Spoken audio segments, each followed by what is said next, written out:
আমি বাহ্যিক সৌন্দর্যের কথা বলছি। হ্যাঁ, হ্যাঁ, কত হ্যাঁ। প্রাণবন্ত, উৎফুল্ল এবং আজকে খুব কালারফুল অ্যাটায়ার এ পাচ্ছি আপনাকে। আ হ্যাঁ, প্রাণবন্ত লাগছে থ্যাংক আরকি। ইউ, সেই থ্যাংক জায়গা ইউ। থেকে হ্যাঁ। বললাম যে বয়সটা কমে যাওয়ার রহস্যটা কি? না, রহস্য আমার মনে হয় যে আ দৃষ্টিভঙ্গি, সবার হুম, ভালোবাসা সেটা একটা বিষয়। মানে হয়তো যখন আরো থাকে না যে একটা কাজে যখন বিশেষ করে থাকি হুম, হয়তো আচ্ছা আসলে যারা আমরা কাজ করি কাজে সেটা যে যার কাজ। আমি যেমন অভিনয় করি, আরেকজন আরেক রকম ধরনের কাজ করেন। হুম। একেকজন একেক পেশায় থাকে।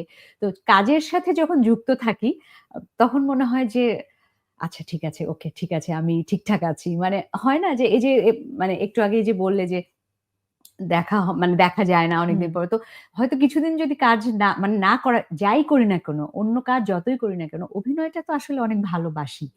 মানে নিঃসন্দেহে। এটা ভালো লাগার মানে অনেকদিন পর ক্যামেরার সামনে যখন যাই প্রতিবারই ভাবি যে আচ্ছা ক্যামেরার সামনে মনে হয় আমি ডায়ালগ ঠিকমতো বলতে পারব না। বোঝায়। কিন্তু আমি জানি না মানে ক্যামেরার সামনে যখন যাই তখন দেখি কি জানি একটা ভর করে মনে হয়। নিজের জায়গা, হ্যাঁ, আপন নিজের জায়গা। জায়গা।